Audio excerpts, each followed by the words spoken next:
So today I'm lucky enough to be joined by Jim's Group CEO and founder, Jim Penman, who is a well-known entrepreneur and franchising icon in Australia. And we're going to run through a whole bunch of questions today about the Jim's Group, him as a business owner, and also his personal life as well. So let's start with the Jim's Group side of the story, Jim.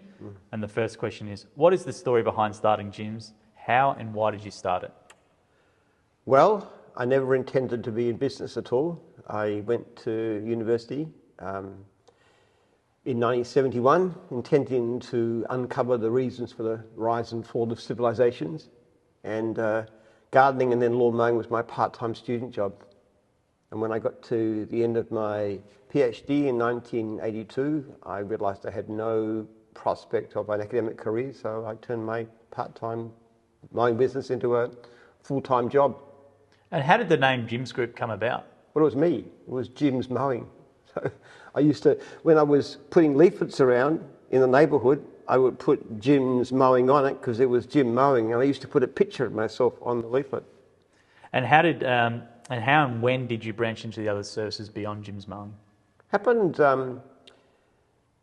we had a good franchising system that worked for mowing, and we thought the same kind of system would work for other divisions like cleaning. Same structure, the same fee system and so forth. But we thought the Jim's Mowing would be, it's a man, you know, it's a guy with a beard and a hat. That's my gardening hat that I'm wearing. So I thought that's not really going to work for cleaning. So we decided to use a different name, which was Sunlight, S-U-N-L-I-T-E, and we did a little logo with sprays and stuff and tried it, sold a couple of franchises, couldn't find the work, eventually I gave them the money back. And then somebody came to me and said, well, what about Jim's cleaning? And I said, well, no, that's a gardening image. What if it's a woman? You wouldn't want to have a guy with a beard and a hat wear that logo. And he said, I think it'll work. And I said, well, I don't think so. And he said, well, I'll give it a try. I'll go in with you. So we gave it a try, and it worked. The actual name somehow went from mowing to cleaning, and people recognised the brand and they liked it. So after that, we started other ones like Dog Wash, which has now got about 250 franchisees. We tried Handyman and a whole lot of other divisions, eventually more than 40. And how is the Jim's Group structured for people who don't know? Well, I'm the national franchisor, Jim's Group, my company, which I completely own. We also have regional franchises, and we also have franchisors look after divisions. So in some cases, that's actually us, that's Jim's Group. Other case, most of the time, they're individual people. And tell the story behind how the first franchisee contract came about. What did the attorneys think? What was the initial feedback did you get from the potential franchisees? What inspired me to franchise was that another company, which was based in Adelaide, came to Melbourne, and they really quite terrified me. I thought these guys would crush me. They had 250 franchisees, and I had a few subbies at that stage, so I wasn't very advanced. I actually tried to join them initially and sort of try to help them to grow, but they wouldn't have that, so I decided to try and do it independently. So I actually crashed their expo. They had a stand at an expo, so I went in and went up to the stand and asked them what it was about. They told me about it and stuff. And then they kicked me off the stand when the manager discovered who I was. But I thought, hang on, I could compete with these guys. Maybe not beat them, but at least survive. And I needed to franchise. So how do we get a contract? That was pretty hard. I didn't know anything about contracts. I got hold of a copy of their contract, and I thought I didn't like it because it was too biased towards the franchisor. And I wanted a system that would be very favourable to franchisees, something that I want to sign myself. So I went to see some lawyers and I said, can you draft me a contract with these things in it? And they really just didn't know what to do with it. They kept on complaining that I was trying to give too much to the franchisees, too much power, too many rights. Eventually it took me 2 lawyers and 9 months to get a contract I was satisfied with. And then I signed my first franchisee in June 1989. And I was going to say now, how do you feel about overtime for yourself and your employees? I'm not a real ferociously hard worker. I work strange hours, but I take time off. I drive my son to school, pick him up. I have a very flexible lifetime. So I don't exactly know how many hours a week I work, probably about 40 overall. But as far as employees are concerned, look, it's great if people care about their jobs, but quite frankly, quite often I'll say, go home to your family. I read about these companies, these startups where people work, ridiculous, like 80, 100 hours, and they don't see their families. And that's wrong to me. I don't want my staff doing that. So if I find somebody working excessive hours, I'll tell them to cut it out, go home. And if I write an email, which I often do after hours, they don't have to respond till the next working day. And how is Jim's different from other Australian franchise chains and systems? Our system is based on giving franchisees very strong rights that exist in no other franchise in the world anywhere. For example, our franchisees are guaranteed any leads that come into their territory, but they can work wherever they wish. The only thing they can't do is door knock someone else's territory. They can build their business as big as they like. They can have as many employees as they wish. There's no limit. We've got franchisees turning over in the millions of dollars a year. They pay the same base fee as anyone else. We give our franchisees a right. They own the right to their goodwill. Now, if they want to sell the rights to somebody else or do what we call a split, they can do that. That's entirely up to them, but they own the right to client. Any client that's dealt with one franchisee ever belongs to that client. The rights belong to that client. Our franchisees can do extraordinary things too. They can, for example, they can move to a different franchisor. If there's a different franchisor in the same city, they can move, or even a different division. They can just move across. That's their right. Their own franchisor has no say, which is a real powerful incentive to get franchisors to look after franchisees. They can vote out their own franchisor. This has just happened in the last couple of months, where one of the franchisees didn't think they were doing a good job. We ran a referendum, confidential, franchisors moving on. They have to sell their business. Also, we give our franchisees the right to veto changes to their own manuals. So if we've got a change to the manual we want to do, we put it out in the newsletter, and there's a clause that says this is the vote, this is what we want to do. If they object, they need to write back in and say us. Usually they're happy with that, but there's been 2 occasions when they actually didn't like it, so they knocked it back so we couldn't do it. Because I just want to point out for people as well, you were one of the initial Hall of Fame members in the Franchising Council of Australia Hall of Fame, and I would say the system you've got is the complete opposite to every other person that would be in the Hall of Fame and any other system that exists in Australia now. Where does this franchisee focus just urge come from? Because it goes in the face of what typical people would understand about franchising in terms of the percentage of revenue, all that sort of thing. So where does that come from? A lot of it's got to do with Christian ethics. The idea from John's Gospel of Jesus washing his disciples' feet, it's servant leadership. To me, my biggest focus in business is the success of my franchisees. That always takes precedence. One of the interesting things is, though we're extremely well known, we've got 5,000 plus franchisees in Australia, New Zealand and Canada, the actual profit's nothing like what you'd expect from a normal franchise. So we make good money. I mean, I'm not poor, but nothing like somebody could come in with a financial goal and they could probably double or triple the income fairly shortly if they wanted to.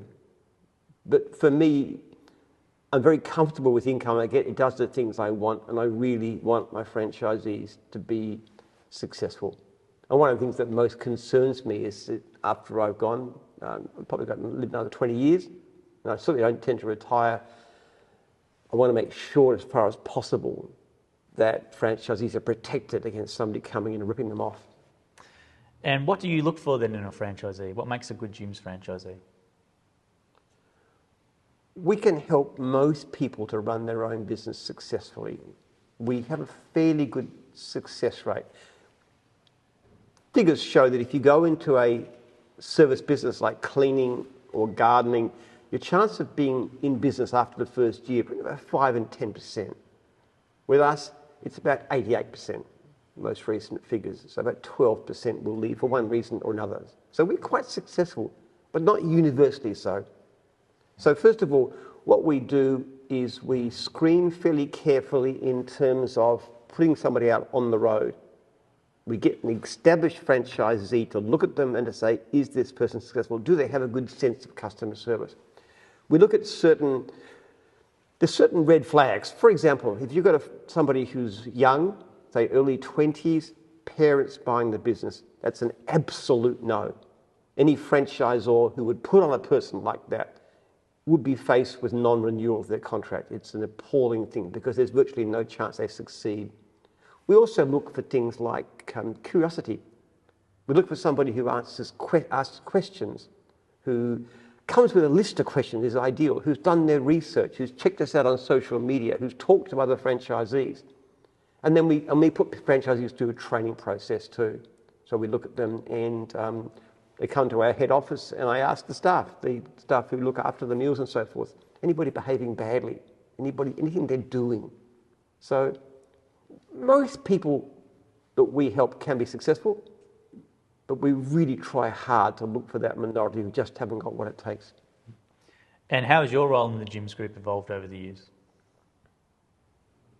I take a very hands-on attitude. One of my major jobs is actually keeping in touch with individual franchisees. I have very competent managers to handle things like PR, social media, marketing, the general management of the company, finance, HR. My biggest single role is probably just individually be in contact with franchisees. So every franchisee in Jim's Group, every single one has my direct phone number, direct email address. If they contact me, I'll respond to them usually within a very few hours, always same day. I'm always available to talk to anybody about anything, any concerns, any issues, not being treated right, change to the system. I want to know about it. I get very closely involved with complaints. I'm actually the only person that can actually delete complaints, which is a very important part of our system. So if a franchisee's got a reason why the complaint is unfair and they can prove they did everything right, like the client said they didn't ring, and they said, yes, I rang within 2 hours and I texted the client, did everything reasonable, I would delete it. Or if they did the wrong thing, if they satisfy the client in the end. So I deal with those kinds of issues. If a client has a significant problem, something gone really badly with the job, and the franchisor hasn't fixed it, then I'll get involved and I'll sit on it until the client is satisfied. So it doesn't matter what happens, doesn't matter how big the problem is, how bad it is. We've had problems over $100,000. I will make sure that client is looked after. Just to make it clear for people watching, so just to confirm, every single franchisee who comes through our training, which is more than 1,000 every year, including the existing ones and finished ones, has your personal mobile number, to have your personal email address. Yep. And you, as the business owner, will get involved in customer complaints every single day. Absolutely right. Every single day I deal with franchisees directly. I deal with customers directly. And I find that incredibly useful. For a start, I'm not particularly great as a manager. I have people much better at me doing all these other areas. But I have a passion for my franchisees and for their business. And one of the great things about hearing from franchisees directly, I can know what's going wrong. You know, why is this person not being looked after? What's wrong with the system? How can we improve the IT? And that's the best way to find out. And the great thing about it might go in the face of what people might be reading in management books and stuff and have all that middle management type of tier thing, but having that direct source of feedback, you make changes. I think we should ask you this. How many changes have you made to the Jim's Group which have come directly straight from a franchisee phoning you up or emailed directly to you as the CEO? Thousands. You couldn't count them. There's very rarely a month go by that I wouldn't change at least something in the system, and probably more often like once a week. We just keep on changing things. Every feedback that I get, I look at it. Now, sometimes the feedback's unreasonable. Franchisees will complain about complaints and we shouldn't be doing it, it's upsetting me. We stick to that. But so often there's a real reason behind it. You know, just as an example, we have a system in Australia where we have a franchising code, which means that you have to hold the contract for 2 weeks. Now you have a situation where somebody's held the contract for 2 weeks and they're ready to start, and then we find out there's something wrong with their contract, like they need a different entity. Now they're faced with the prospect of being 2 more weeks without an income. So what I will simply say is put them on the system, get them started, get them some work, and in 2 weeks' time we'll sign the contract. That's the kind of thing I do all the time. And can you also share with people your management style? Because I think it'd be complete opposite to what maybe people might think a traditional CEO does of a massive company, right? So do you want to just maybe tell people, how do you manage the actual business? Well, at the head office, we only have about 100 people working direct. That's including the call centre. What I do is I just walk around. So every day I'll go into the call centre, I'll have a look at the figures, I'll look at the delay. We're very concerned about delay. The absolute most we should be delaying is 30 seconds on average during the day. If it goes beyond that, what's happening? How can we change it? Chat to the girls there, talk to them, how are they going? And then I just go into different departments, just talk to people. Like, for example, with yourself. When you came in a certain role, you went to work in insurance. And I used to go around to insurance and I'd chat with you about how it was going, and you had ideas about websites and stuff. And as a result of that, you actually were promoted to a much higher level in the company. And the same thing happened elsewhere. Another one of our managers started in a very base level position, and she's done extraordinarily well. So I find that actually talking individually to staff members directly, now I'll talk to the managers too, but I also like to talk directly to staff members, and staff members know they can contact me directly. So I try to have a bit of a relationship with everybody so they know they can come to me. And there's another story I remember I would love for you to share was in insurance sometimes with claims. You'd have a franchisee who would call you up about a claim. We have an insurance brokerage here in-house, and then you would literally have the franchisee on the mobile phone. You'd be talking to him and say, hang on, and you walk across to the insurance manager's desk and say, what's going on with this claim? right to at his desk. You know, people have trouble getting through to some department. We have a rule actually that says if a department doesn't respond to a franchisee within 24 hours business days, they can claim $100. You don't want to be on the end of that. No, you don't. So they come to me. If they can't get through, they can't get an answer, I take it down and I say, what's going on? Can we do something about this? What's the issue? Why aren't we sorting this out? So it gets happening very, very quickly. Oh, cool. Now we're going to go into some business owner type questions for business owners who will be watching this. So what advice would you give to someone who wants to start a business? It's very difficult to start a business full time. And I'm talking about service business, which I understand extremely well. The great majority fail. My general advice is this.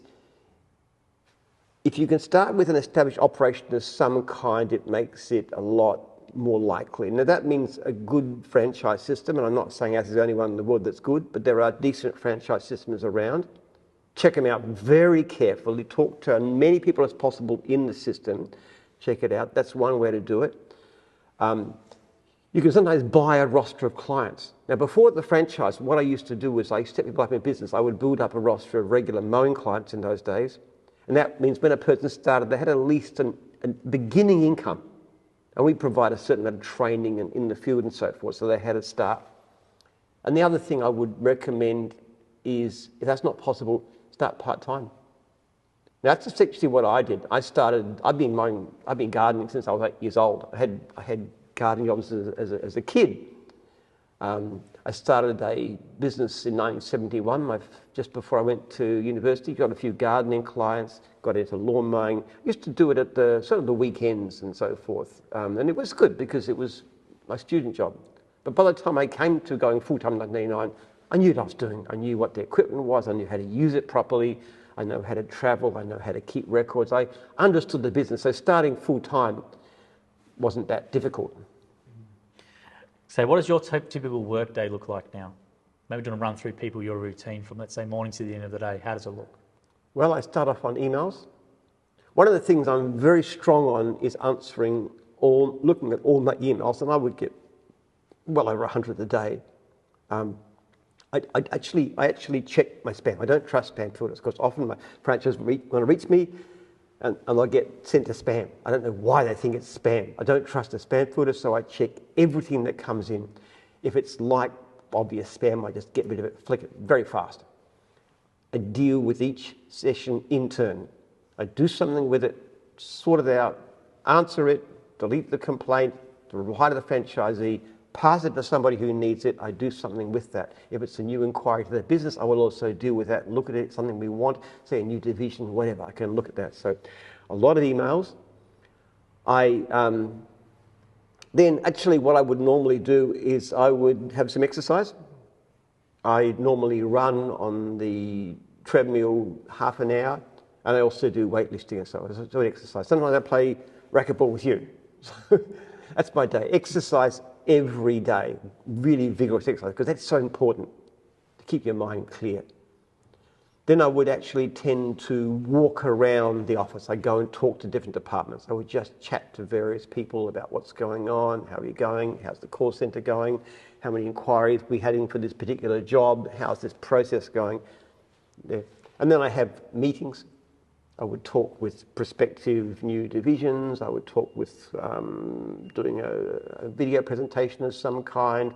I do a lot of podcasts. I meet with all kinds of people. We don't have a lot of internal meetings at gyms, but we often talk informally. So I'll wander down to National Office at 5 o'clock, and we just chew the fat and talk about it, and we often decide new ventures like that. So it's kind of a informal. And then within that, I'm taking my son to school, I'm picking him up from school, and he lives a fair way away, so it's sort of back and forth. And quite frankly, look, I often have a nap in the afternoon. I find that's very helpful. I might be answering emails at 9 or 10 o'clock at night or at the weekends, but it's very flexible lifestyle. So I can take time off when I want to, actually. But one of the big things I say is I don't work extraordinary hours. I'd rather I was a bit more hardworking, but I'm not a workaholic. But I'm very keen on working efficiently, which is why being rested is important. So if I've got something on in the evening especially, I really want to have a knack to make sure my mind is really sharp and clear. Because you can spend 5 minutes clearly thinking about a problem is better than 5 hours slogging away, because then you look at it and say, why are we doing it this way? Why can't we improve it? And the whole process is this. And this is to do with the single key to business success, in my view, more than anything else, is you look at your business every day and you say, how can I improve? And you're never, ever, ever going to be good enough. If you think you're good enough, then one thing you are definitely not. So I'm constantly driven to improve. So my everyday business life is a combination of conversations and meetings and emails and writing up stuff, but every day the same theme. What's happening here? How can we do it better? And what role does family play in business success? To have a secure family is absolutely crucial in my view. I was pathetic at business before I got married. I was really awful. I was lazy. I was ill-disciplined. I actually got myself into trouble. Got myself deeply into debt. And then at the end of 1982, when I started business, I was just newly married. I had a wife who was a student, needed to support her, and very soon children came along. You have your rent, later your mortgage, you have to pay your bills. I find married people actually a lot better because they've got responsibilities. We find the same thing with franchisees. Franchisees who are married, who are steady with families to support, are much more likely to succeed than those who are single. I was going to say, with such a diverse company, what is your opinion on the topic of focus as an individual and as a business owner? So how do you maybe focus your day? Because obviously you're getting pulled in a lot of different directions, and business owners will get pulled in different directions as well. How do you decide maybe what to focus on, and how do you sharpen that focus? There's a very simple motto that lies behind everything we do. Our first priority is the welfare of franchisees. And after that, we're also passionate about customer service. So you look at what we're doing, what is the one thing that I can do most that can be of benefit to my franchisees? What do I need to focus on? Now, a lot of the time, things people come to me with are things that I don't necessarily have to deal with. Somebody else might be much better at handling it than me, which is actually most things, really, because I'm not all that good at doing most things. I'm not particularly good at finance. I'm not good at management. I'm not good at social media, and these aren't my skills. So in a sense, I have one goal. How can I make my franchisees successful? Ideally make them raving fans. And then I just look at everything I've got to do and say, what's going to help this the most? And if it's something that somebody else can do as well as me, which is most things, I pass it to them. So let's put this now back to a business owner's perspective, who is maybe their customer's their priority. Would you just say it's exactly the same advice, but you're just substituting the customer in for a franchisee? Yeah. As a business owner, the one thing I would ask anybody to do is to actually spend time relating directly to customers. Look, we get best part of 1 million leads a year. I personally engage with customers who've got issues. It's not only important because it helps you to understand you can fix a particular problem with a customer, but then you can look at it and say, well, why has the customer got problems? Then you look at the basic structure of organisation.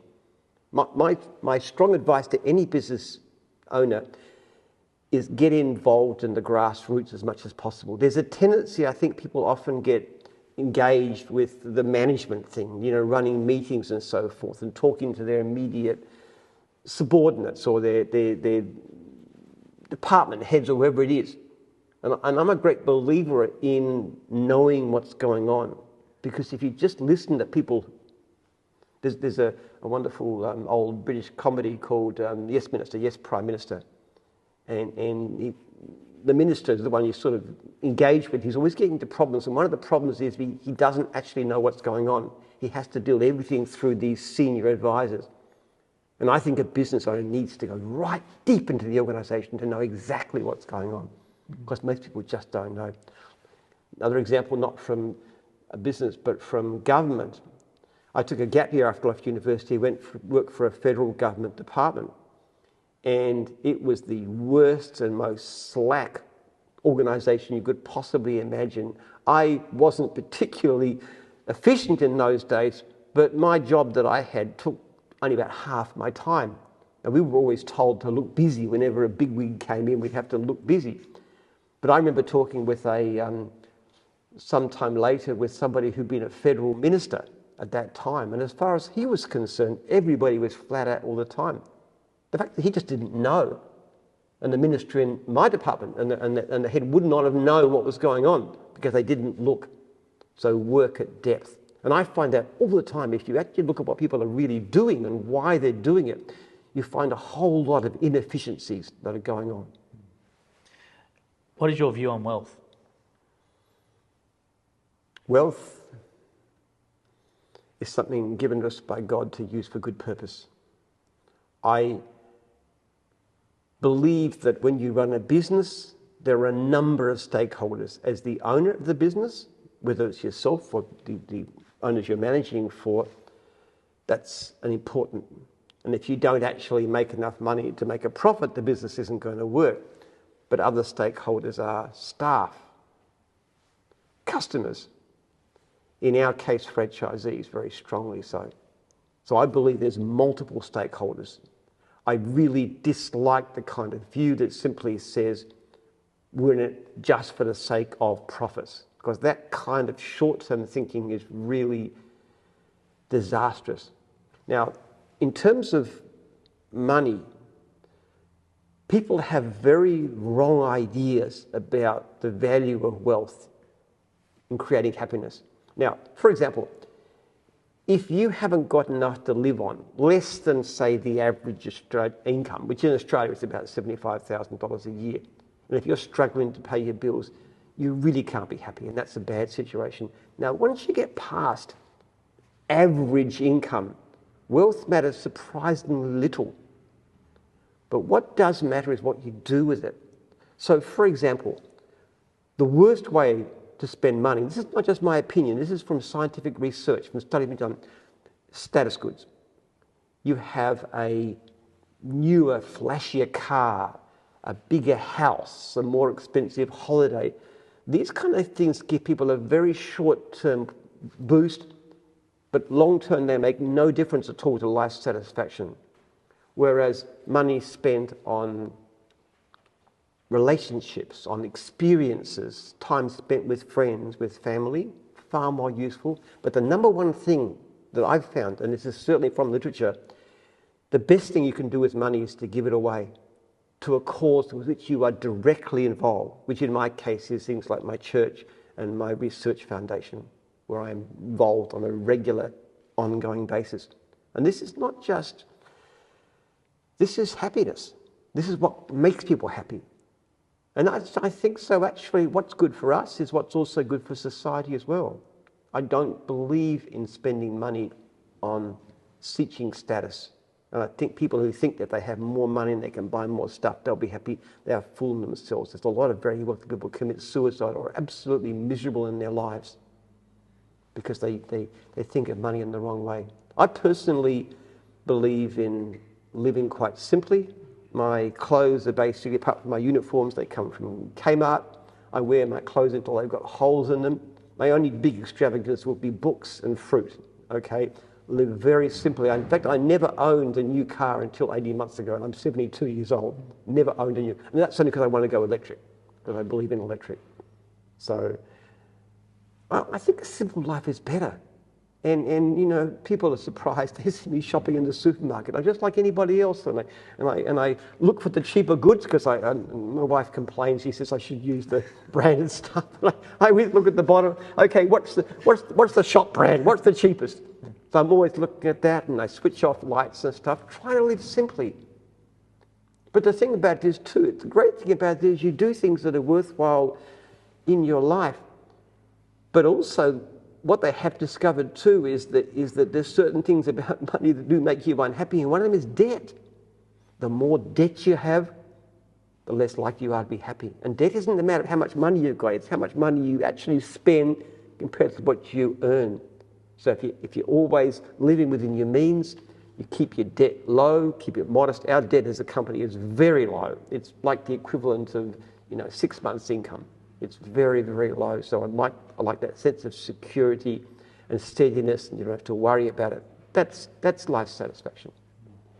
Now, going into, you mentioned your routine before, which goes into this question about what are your thoughts on discipline overall, discipline in general? Self-discipline is really crucial to everything. The secret of a successful, happy life is in doing the things that you should do over things that you might right now feel is the most comfortable and pleasant thing to do. So, for example, exercise, all right? You might not always want to exercise, but I exercise every day, rigorously, carefully. I do not miss. I mean, I might miss about 5 times a year because I'm sick or something like that, but it's very, very rare I wouldn't do exercise. Same thing with eating. Now, eating nice, fatty, sweet food, I enjoy chocolate like as anybody else. It feels good short term. In the long term, what it does, expands your waistline. I have a diet which is lots of vegetables and fruit and nuts, and I enjoy my food very much. Don't stick myself in terms of good quality food, but try to avoid the bad stuff. I maintain a body mass index of 22. So I like to be healthy. I feel really good. I feel it's great to be healthy. And again, you've got to make decisions that are better in the long term. And the same thing with family too. Spending time, you got time to make an effort to have a date with your wife. I mean, I'm married 23 years. I've got a gorgeous wife. I love her dearly. Sometimes you've got to make an effort to say, let's go on a date. Or spending time with my kids. Or sometimes I'll deliberately set up social situations where I can actually get to meet people and form friendship groups and so forth. You've got to take an effort. And sometimes it's a bit scary to do that, but you've got to actually move forward. Being active in my church. So all of these things is doing things that you don't necessarily immediately feel like for the sake of the future. And not be too focused on happiness as such. Think of what's right, what's the best thing to do. And strangely enough, if you do that, happiness tends to come out of it, which is certainly my experience. And going into the next question as well, sort of flows into this. What is your view on consistency then? You've got to be very consistent about habits of mind. One of the problems people have with dieting, and that's something I often discuss with, because people so often are overweight these days, is they'll go on something like a crash diet, a juice diet, and they'll eat almost nothing for weeks, and they'll lose a few kilos, and they can't stick to it, and they go off it. And that's just, and then they go back to their previous weight. Often they gain more. So you've got to be consistent. It's not just a case of doing something for a while. You've got to do it for life. And if I say, I've got a friend of mine who's thinking of going on a crash diet, I said, don't do it. If you can't change your diet permanently, if you're not prepared to do that permanently, then don't do it at all. Stay with your current weight. Don't yo-yo diet. Same thing with exercise. It's consistency. It doesn't matter. you don't have to, with something like exercise, you don't have to be heroic. You don't have to be running marathons. You have to think about what's possible, make it pleasant, make it interesting. I find one of the best things for exercise is I have a screen and I watch Netflix on that, and I have a program that I'm watching while I'm running, while I'm exercising, which makes it easier to continue. I also have a rule too, that in general I don't watch whatever that is until my exercise, so I'm looking forward to it next time. Oh, what's happening with this? I was watching a film this morning and I got to a certain stage. Okay, that's interesting. I'm not going to touch it until my next time on the treadmill. So use that kind of tricks of the trade. There's a wonderful book, Atomic Habits, which just shows the very things. Make it doing the right thing easy, make it pleasant. Like, for example, okay, I have a weakness for food. I love Nutella. I really do. You give me half a jar of Nutella and I can eat the whole thing, all right? So it's just interrupting, Nutella's like a chocolate hazelnut. Chocolate hazelnut, but big in Australia. I don't know whether you have it in the States, but it's delicious stuff. I mean, to me, it's like I've never had crack cocaine, but I can imagine it's got a similar kind of appeal. Very addictive quality, yeah. Very addictive quality. Okay, how do I cope with that? We don't have it in the house, thank you very much. And if my family buys it for their own purposes, and I try to encourage them not to for the same kind of reasons, hide it away from me so I can't see it. All right? So you make it easier to do the right thing. There's other nice things about Atomic Habits. It's a fantastic book. I'm a great believer in books too. You have books that constantly, I love talking books. Whenever I'm driving, doing anything, I'll listen to a talking book and so many of them about discipline and health and so forth and ideas. And so you're constantly getting these ideas in your mind. You just got to make it easy for yourself to live the good life. Going to the next question then here, what is your view on then determination? So to get to be a successful business person like you have, you would have had a lot of setbacks over the years and you would have had to be very determined to get to where you are. So what is your view, maybe determination, resilience, this sort of thing? To my mind, you've got to have a purpose in life. I don't think becoming rich is a particularly good purpose from my point of view.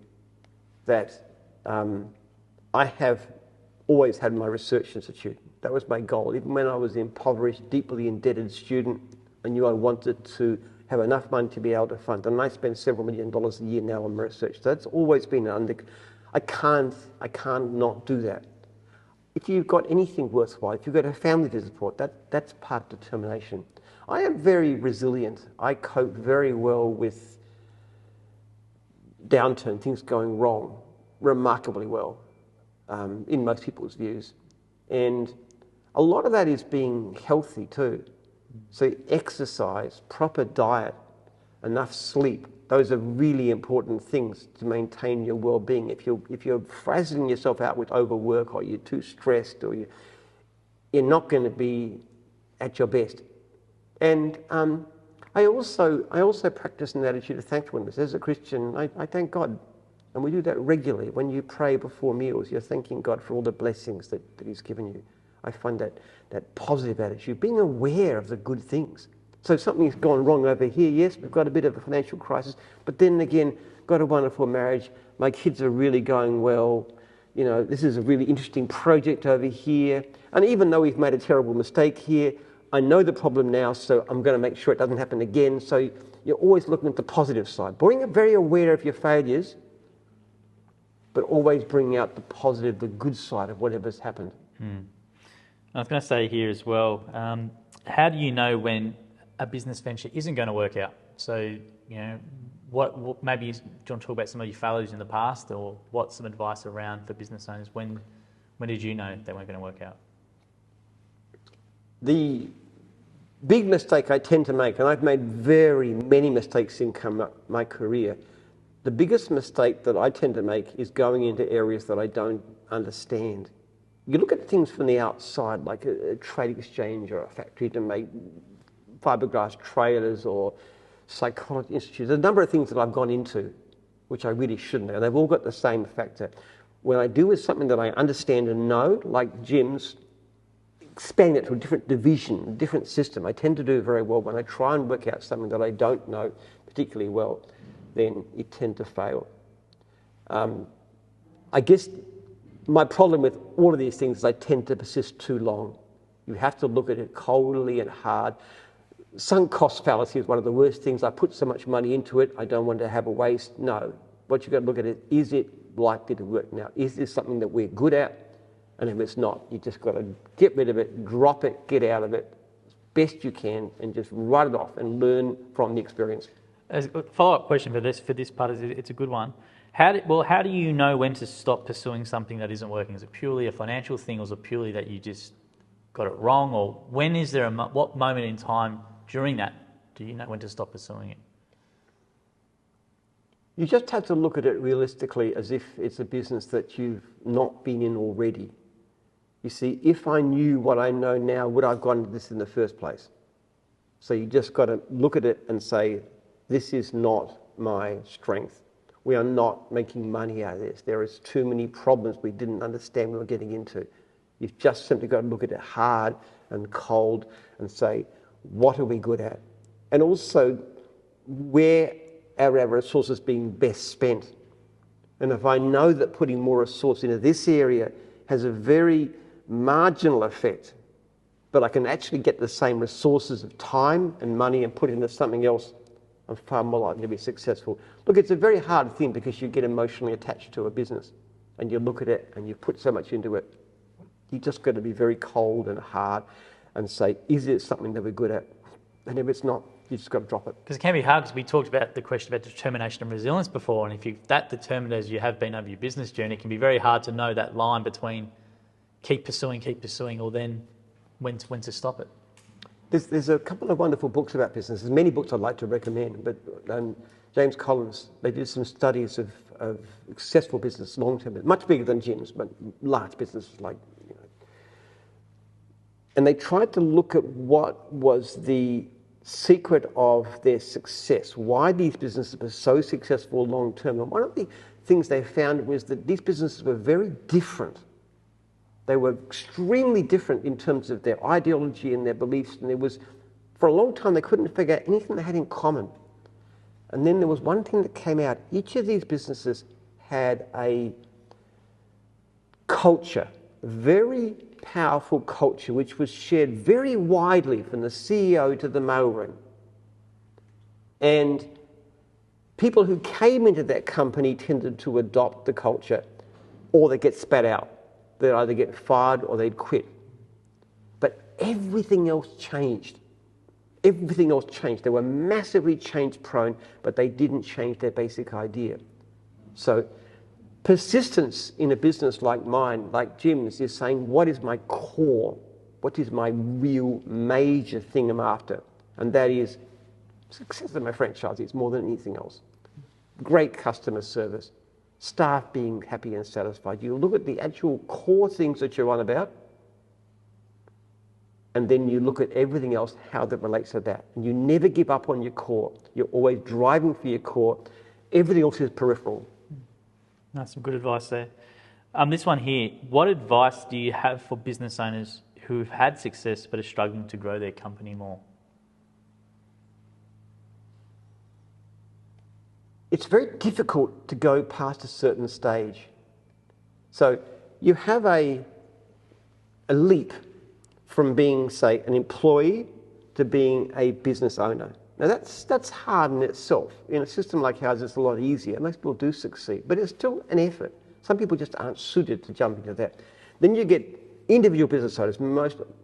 Probably at least half of our franchises would just be working by themselves. Then you've got to get to a situation where you employ other people. And that's a level of difficulty because you've got to actually learn to hire people, you've got to supervise them, you've got to encourage them, you've got to train them, you've got all kinds of things. So that gets to the next stage. And then you get to the next stage beyond that, which is where you're not directly doing things, you have managers to do things for yourself. And that's a stage harder. That's something I've really struggled with over the years. It takes me a long time to find really competent managers. I'm not necessarily good at picking people. So you've got to jump to that stage where you have it. Some people just don't have what it takes to go beyond a certain stage. So I think it's a matter of self-awareness. What are you good at? There's a lot of people who are very good at running a business where they're the direct, in-control manager, who can't get to the next stage. In fact, most people who can run successful small businesses can't actually go beyond that. You've got to be very aware of your own strengths. You've got to be aware of what you like to do and want to do. And sometimes it's actually better to step back and say, this is my level, this is what I'm good at, and not try to do something beyond it. But the real clue in anything at all is this. People work incredibly hard. I've seen people work ridiculously crazy hours on their business, but they don't think about what they do. And so the key is to be endlessly self-critical. We have a situation, we have a way of looking at people in gyms. We classify franchisees. We have gold, we have bronze, we have lead. Gold franchise is somebody who'd probably be successful even as independent. This is somebody who's got the potential to employ people, to grow, to do amazing things. And what about, we probably created more multi-millionaires than any company in Australia. So you've got somebody like that. They're always coming up with ideas. They're looking at what they're doing. They're endlessly self-critical. What if I do this? How can I do this? How can I change that? How can I improve that? They're constantly driven. Majority of our franchisees are what I call bronze, which is people who don't necessarily do that as a matter of course, but they will listen. So if you train them, if you talk to them, we like to talk to our franchisees regularly, at least monthly, ideally weekly. What are you doing? How are you doing it? What about this? What about trying that? What about upselling? What about asking for referrals? What about improving efficiency? What about better equipment? What about cutting costs? So you're helping them to understand how things better. And then there's a group we call the lead, which is fortunately a very small minority, maybe 5%, who just won't listen. And you'll tell them, okay, they say, I'm short of work, for example, and you'll say, okay, what you need to do is this. You need to do some self-marketing, this, and you need to do this, you need to do this, and you need to, you're overquoting a bit, and you're going, oh, no, give me more leads. But I want you to do that. No, it's your fault. You've got to give me more leads. That's your job. Give me more leads. They don't listen to what you say, and they're the ones that tend to fail. And they're not necessarily stupid, but they're looking at themselves and they're saying, I have to be in the right. I cannot be in the wrong in any way. So this endless process of self-criticism, look at yourself, always assume that you can do much, much, much better. And if you look at your business and you think you're doing as well as it can be done, well, you are wrong. You can always improve. And the thing I find striking again and again when I talk to business owners is that they are completely delusional about how good they are. They do not understand how poor their customer service is, how poor their systems are. So it's very, very important. In terms of success, I would strongly emphasize learn, keep on learning, keep on reading. Talking books are fantastic. If you are driving around, and I'm talking the service industry again, or even if you're doing work, if you are listening to something which is really good, I love self-motivation books. I like things like Atomic Habits, like exercise, like expectation. There's a lot of books around that talk about psychology and so forth. There's also business stories. I like success stories. People like Mark Randolph, one I read not too long ago, which one of the founders of Netflix. That will never work. Or Reed Hastings did one too. Or people like James Dyson or Elon Musk or Steve Jobs or anybody. I read dozens and dozens of books about business. I particularly want to know what individual people did, how they cope with it. And if you keep on listening to people all the time, you constantly got these really powerful mentors speaking into your mind, and then you just pick up ideas. Now you might listen to a talking book which takes, 10 hours to listen to. I listen to it 1.5 speed, and you get one idea. That is a fantastically useful 10 hours, because that one idea might improve your business efficiency by 1%. So instead of turning over $150,000 a year, suddenly you're turning over an extra $1,500 a year. And that's very good return on investment. And then you another 1%, and 2% here and 0.5% there. You keep on just constantly drilling down and learning. Talk to people. Talk to people about it. Listen to podcasts. Anybody that you know, get advice from people. Talk to your customers. Talk to your staff. Talk to anybody. Constantly looking at how can I improve. Mm. And when you refer to talking books, I'll just clarify for people, you mean audio books, and it's on Audible. So Audible, you're one of their I would have to say, I don't know what the stats are, but you'd be right up there to a point where they sent you a lot of free credits. And that's something that they normally don't do, which means you're a very, very good user and probably one of their top users on the platform. I think I'll be up there in the top fraction of a percentage. Well, how many audio books do you listen to then in maybe a week, roughly? How many do you get through? I would probably, on average, read or listen to 2 books a week. 2 full ones a week, yeah. Yeah. But sometimes I'll start off and not finish it. But not always about business, though. I'm listening to a audio book now, which is about Neanderthal DNA. How it's an amazing book, really, really fascinating, how they look to get the DNA from Neanderthal bones, which I can remember this being talked about. So he's talking about how he did it and the different techniques and the personal life behind it. That's just amazing. And another book I've just finished called The Secrets of Our Success, which is about human evolution and how we developed our ability to learn and to form cultures and so forth. So it's not all about business. Yeah, because it's a trait that you always see with really successful people. They read a lot, or they listen to audiobooks a lot. And a lot of people, when they do their New Year's resolution, will go, I'm going to read 100 books this year. And most people obviously don't do it, but you've been doing that consistently for a very, very long time. Yeah.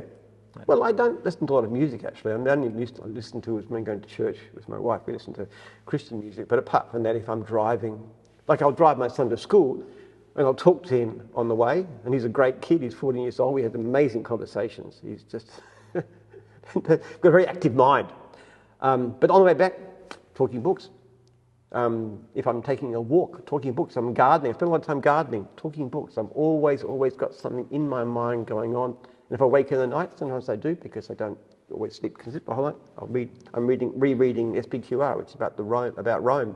It's talking about Cicero and his personal life right now. I was reading that this morning.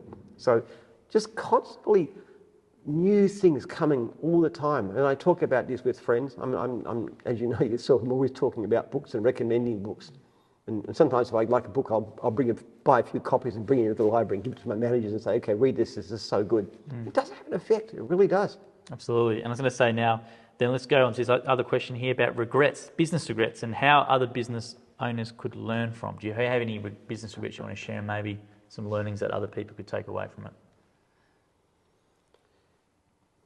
My own books are actually pretty good in terms of that because I do talk about my failures a lot. I think there's a tendency sometimes people to present themselves as being somehow infallible. I believe it's important to share your weaknesses and to show that you're not good at everything. In fact, a lot of things I'm very bad at. I've done a lot of foolish things. I regret a lot. I don't regret any decision I made more than 14 years ago because if I lived my life differently, and there's some very, very silly things before that, then my children wouldn't be the same.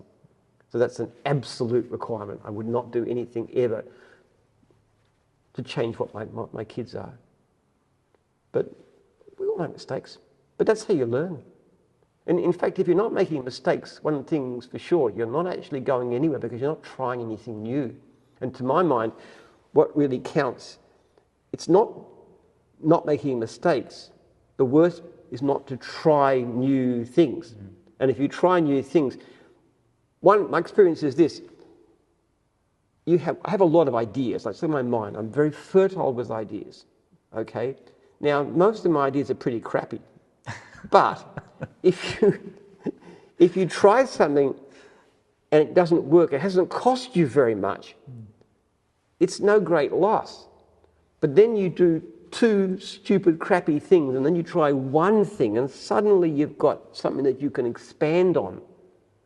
Like we were talking about it just yesterday, this idea I come up with about how we approach to find more work for some of our franchisees in New Zealand. And you talk about it, and then, as I said this morning, earlier on, we give it a try.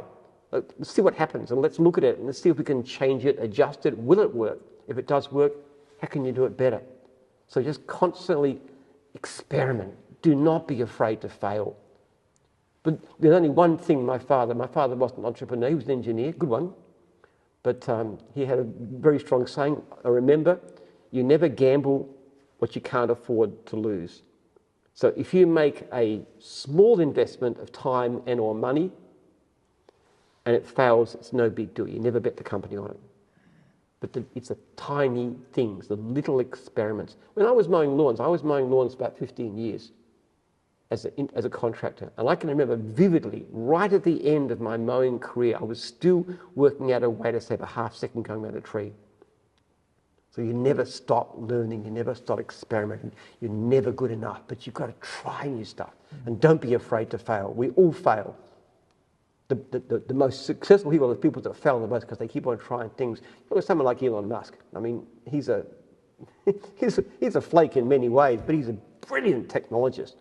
And one of the things too, that recent book, I think Walter Isaacson about him, is very, very good about all the things that he does. And they actually make a practice. He goes into an assembly line and he says, take this away. Don't do that. Do less of that. And just keeps on, and he expects it not to work all the time, but he keeps on trying different things. And what he's done with SpaceX in particular is extraordinary. He's actually reduced the cost of space launches to a fraction of what they used to be by this iterative process. Try, fail, and then just keep on learning and keep on trying. Another person I really admire is James Dyson, who's the English industrialist, and I think his first the vacuum cleaner, the one he did, which is a brilliant vacuum cleaner, they're terrific stuff. The bagless vacuum, yeah. Yeah, that's right, with the cyclone, the thing like that. It was something like over 1,000 iterations. He just kept on trying new stuff until he got something that worked. That is the practice to me. Constantly experiment, try, don't be afraid to fail. In fact, great, I've failed again. That's fantastic. It's like Thomas Edison said when he was trying all these systems. He tried for years to get an efficient light bulb, and somebody said, you failed again. He said, no, I'm that much closer to success because I know what's not going to work. And in the event he did it. That's what you've got to do. I will reference to people as well. Head to your website, download the PDF of your book, which you make freely available. Also, your book is also on Audible, which is every customer a raving fan, so you can get that on Audible and listen to your own version of it as well. It's all in there, so it's a really good one to download. Now, the follow-up question I do have, you sort of covered this before though, but we want to give some more specific advice around this one, is about dealing with discouragement, and if so, how do you manage it? If not, what tips do you have for those who do? Because it can get people quite down if they're a business owner, then they can get discouraged, and what would your sort of advice be for them? Peer group is very important. One thing we did not understand launching the franchise back in 1989 is how important it is to be with other people who are going through similar experiences.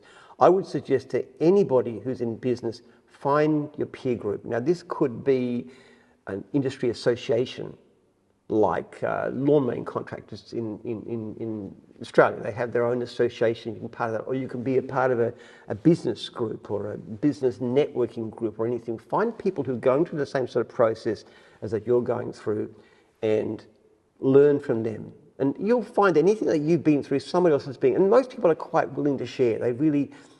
People are fundamentally cooperative. And we certainly find that within gyms. But I think in the broader community, it's very important. But in terms of motivation, again, talking books, good stuff. Read about people who've been successful and learn from them. And you'll see they had their trials too. So you can learn what have they gone through? What can you learn from the most successful people? People often ask if I have a mentor. I don't really have any specific mentors, but I have, in a sense, hundreds of really great mentors who are sharing everything through this medium. So talking books, podcasts is fantastic. But also in terms of discouragement, you've got to have the rest of your life in balance, which means really important things: family, social relations in general, exercise, sleep, eating right, all the different things, not indulging in things like alcohol, being on a very moderate, I don't drink at all, but very, very moderate alcohol. Obviously, needs to say anything like drugs of any kind, like marijuana, anything like that. It's absolutely terrible idea. So you look after your body, you look after your health, both physical and mental, and then you'll find that discouragement's less of a problem. That's a really good way to look at it. Now, what advice do you have for business owners who need to fire someone and aren't sure how or when to do it? if you want to fire somebody, in Australia we have fairly draconian processes. Very strict. We have to have 3 written warnings, properly documented, proper meeting to describe, let a person get on with it. I think it's only fair to give a person a chance to improve if they're doing poorly. But I do think in the end, we all serve the business. Now, I had a situation where my sister, I was very fond of my sister, I love my sister, okay, offered her a job. It was a way to get her back from the UK where she was living. So I said I'd give her a job and I'd pay for all her moving expenses. And if the job didn't work out, then, I would write off the debt. So she at least come back to Australia because my mother was dying. So I wanted her to be together with my mother. My mum loves Jill too. So I did that. It did not work out. And we tried a number of things. We tried moving her different department to department. It didn't work out. The co-workers were saying, this Jill is not good. So in the end, I had to let her go. And that was hard, and she's my sister. But I can't let down my other staff. If you've got a staff member who's not pulling their weight, you have a responsibility not only to the company but to the fellow staff members. You've got to look after them as well. You can't be seen to be favourite. You can't let emotional considerations come in. We all serve the company, including myself. And I'd like to think if I ever got to the stage where I was a damage to the company, that I should step down. And this is like someone like Henry Ford, for example. Now, Henry Ford was a brilliant businessman in his day. What he did in the 1920s to make mass production extraordinary amount. But towards the end of his life, he hung on far too long and he damaged Ford enormously, immeasurably by hanging on. So everybody, every staff member, including myself, we all serve the company. We've all got to recognise that sometimes a person needs to go. And that maybe they can be brilliant at something else. And I'm pleased to say Jill found a job very, very shortly afterwards and very properly employed, and that suited her. But what she was doing for us just didn't suit her. The last question in this business owner series of questions here: what motivates you as a business owner still, and how do you find your motivation still on tough days? My motivation is, I've got 3 major motivations in my life, not necessarily in this order. I have my research institute, which is an all-encompassing passion for me, something that I want to achieve, something I think can immeasurably help the human race. I have a responsibility to my family to provide for them and support them. And my kids have got to say, I've got 10 children, and they're getting to the stage where they need to buy houses. That's very difficult in this day and age, so I'm helping them with that and helping them with having children. They're never going to be trust fund kids, but just a bit of assistance. And I have a responsibility to the people in my business. I have a responsibility to my franchisees, to my staff, and to my customers. Emotionally speaking, franchisees and staff would come first because I know them.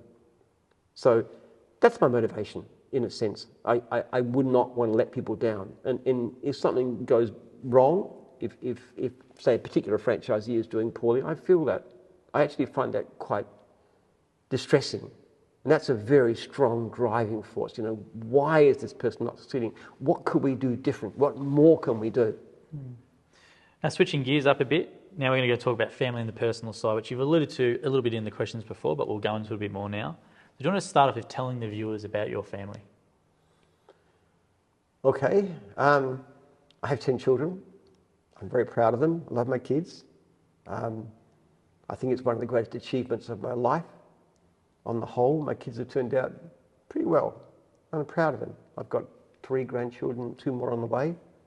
And it's wonderful. It's a sense of purpose to my life, and it's a sense of enormous joy. Now, I have a very checkered career as somebody who's a practicing Christian. It's pretty hard to say. I've been divorced 3 times. And there's got to be something wrong with somebody where 3 different women can't stand to live with him, all right?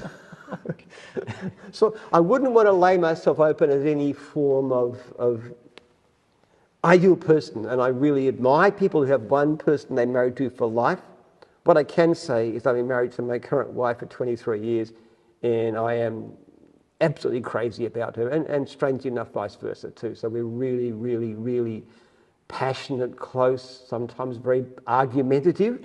We're both very fiery, but I absolutely adore her. And seriously, I mean, she's like 55 years old. To me, she's more gorgeous than anybody I see on any film star on TV, which I'm probably a little bit biased. So family is everything. It just really is. There's a wonderful saying that goes, no other success can compensate for failure in the home. I absolutely believe in that. I look at somebody who's got fabulously rich but never had time to look after their kids or even to have kids. To me, they're a failure. I don't care how much money they've got. I don't care how many billions they've got. If you're not successful in your home, you really are a failure. And yet I know people who are would never be considered successful in the eyes of the world, but they're great fathers or they're great mothers or they're great members of their church or their community. To me, these people are successful in the way that really matters. Now, what role does music play in your life? You mentioned a little bit of music before. Does music play a role in your life? Very little, actually. If I've got something to listen to, I'll listen to a talking book. Church is good.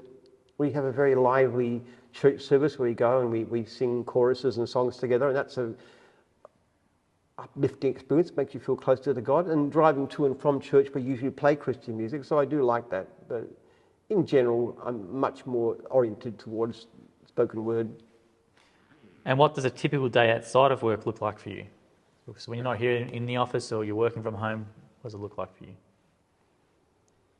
Well, I don't really have a day outside work very much. I really try not to work on Sunday. I like to keep the Sabbath, but really I just can't do it. I just cannot. I cannot not do it. It's too difficult. So on Sunday we'll go to church in the morning. Normally we have friends at church that we have lunch with afterwards. Go home, might have a nap. Exercise, obviously, even on Sunday. We'll do it first thing in the morning. And then I'll just jump on and start doing emails and just various things. I shouldn't, but I try, but I just can't not work 7 days a week. It's just not possible. I hate holidays, I really do. I find it really difficult to take time off. I took my family on a cruise around New Zealand a few years back, and I was counting the hours by the end of that time. I can take about 4 or 5 days, especially with my family around me, but I just cannot cope with holidays. I really can't. They're just not nice. Let's go to this question here about what is the basis of your research and what is biohistory? Okay. Actually, can I go back? Yeah, of course. What I like to do. I do work quite a lot. I enjoy social life. I have because I have so many kids, just even spending a little bit of time with each of them is just very, very joyful. I like gardening, actually. It's my favourite job. It's ironical, actually. I haven't actually professionally mowed lawns for a long time, but one of my best things, I've got a small farm outside of Melbourne, and I go out there and I dig vegetables.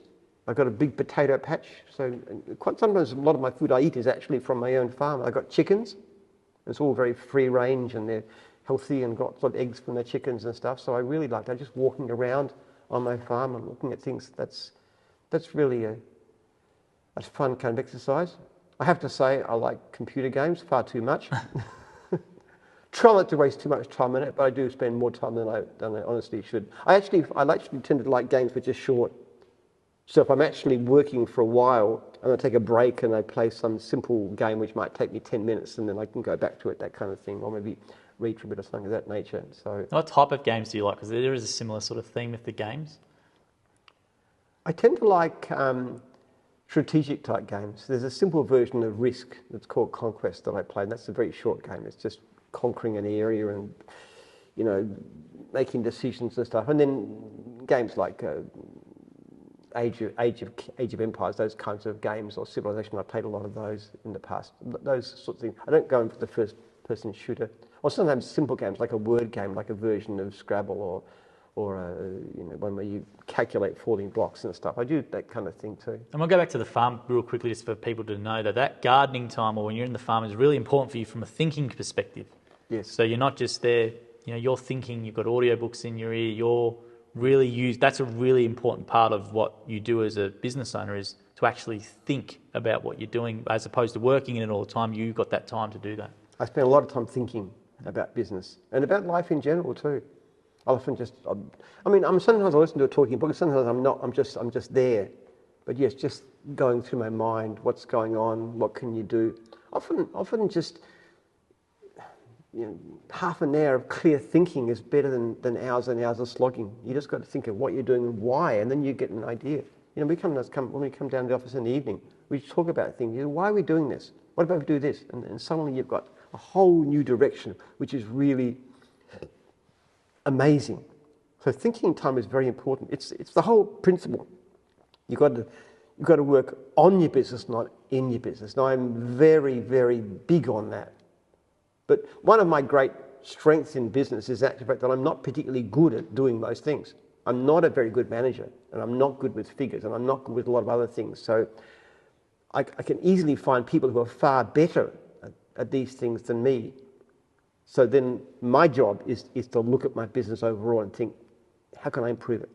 And I have a fairly creative kind of mind, so I'm very good at spinning up ideas. Many of them crappy, but sometimes very good. But do you think is there something about being in the outdoors then, in the garden? Do you think you get better quality thinking time there as opposed to other places, or doesn't really matter?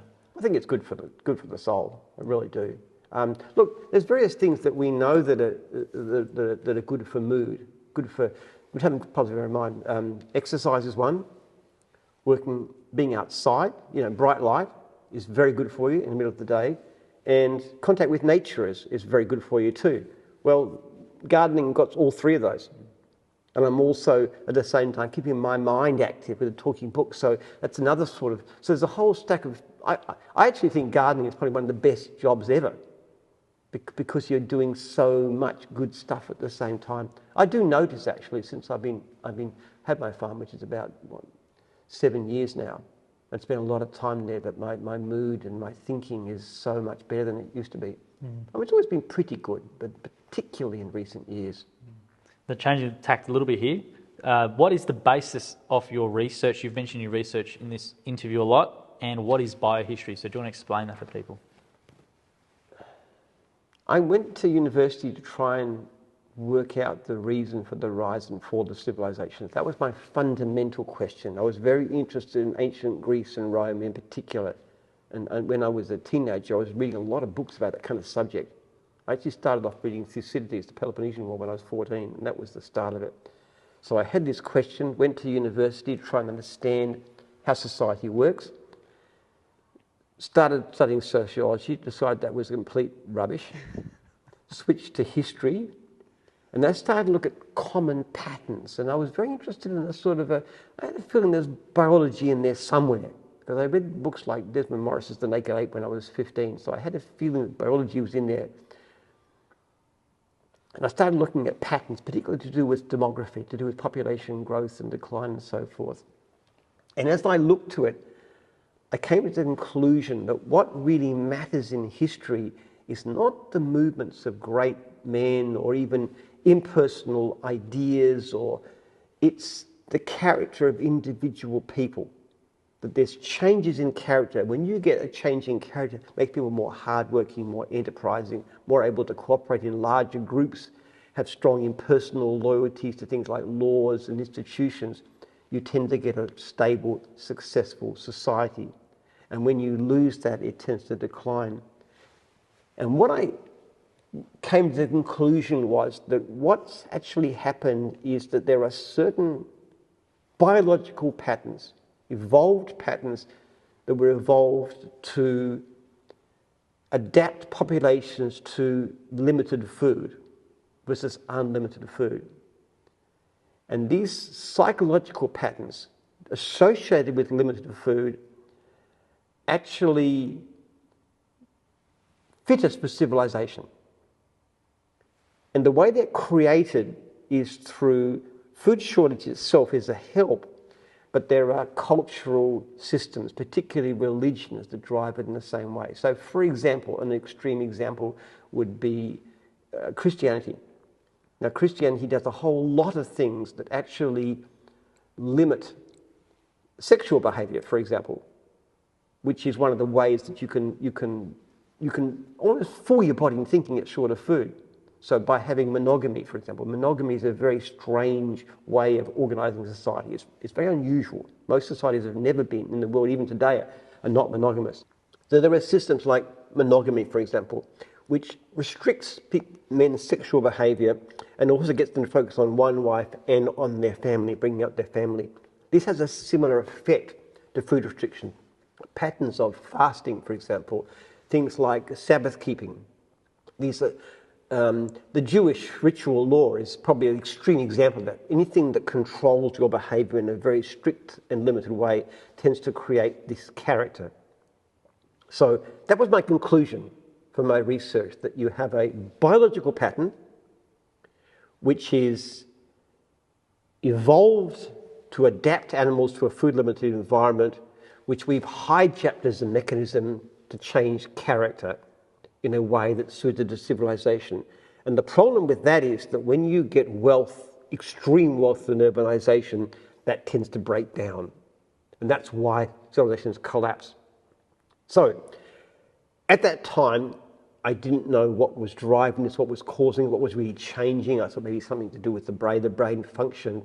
Now, in subsequent years, I kept up with literature. I used to actually go off, anytime I had time, I would go off to the university and meet up in the biomed library and this kind of thing. I would constantly thinking about it.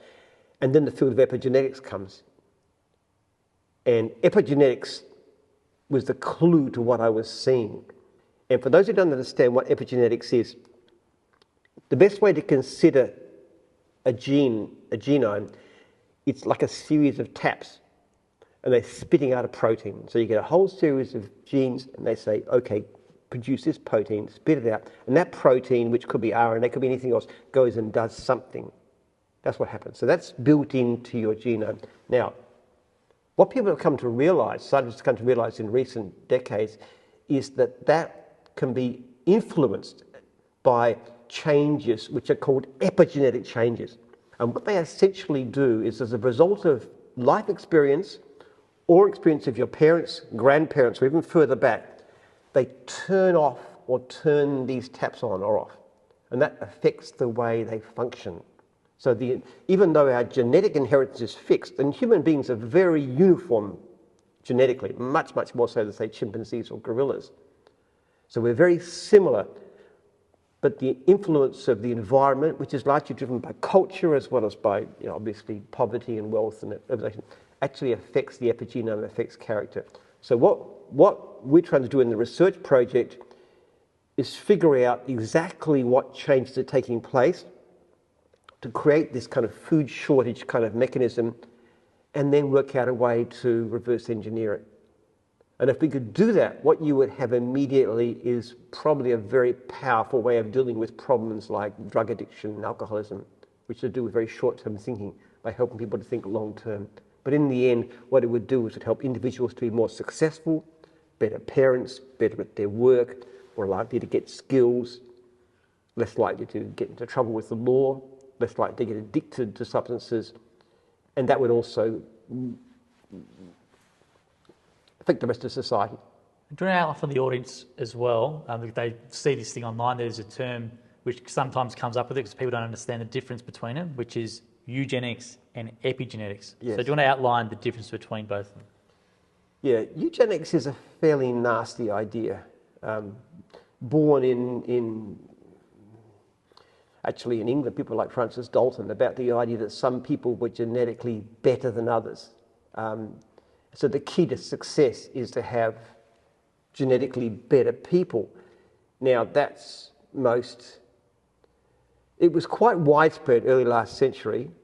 The Nazis, particularly, their ideology was vile, and that was based on this eugenic idea that certain people are genetically superior to others and other people are inferior, which is complete rubbish, because people are genetically extremely similar. It doesn't matter whether you're a European or an Aboriginal or a Native American or Eskimo, it doesn't matter what you are. Genetically speaking, we are astonishingly similar as a people. So eugenics is a very nasty idea. I do not hold for it. Epigenetics, even though it starts with an E, is totally the opposite idea. It's the idea that what matters is your environment, to do with your culture, to do with the way you behave, the way your parents behaved, and it's the element which doesn't depend on your genes. Now, just going back to, why was that question to you so important back when you were 14? Why was that question, because that's driven your life's work, like Jim's group exists because you needed, funds to fund this research from a very young age. So why was it that question that you had your life's work and your passion's been about? What is it in particular?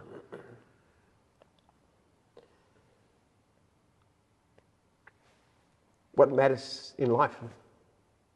What is important to anybody? I saw fairly early on there were things going on in our society that mirrored what happened to other civilizations like ancient Rome. And it's a pretty nasty experience. We enjoy exceptional wealth. We enjoy technology. I've got 10 children. You know how many children were born to me, to my wives? 10. They're all alive. Now that is astonishing. Even in the wealthiest society in the past, at least half the children would die before they grew up.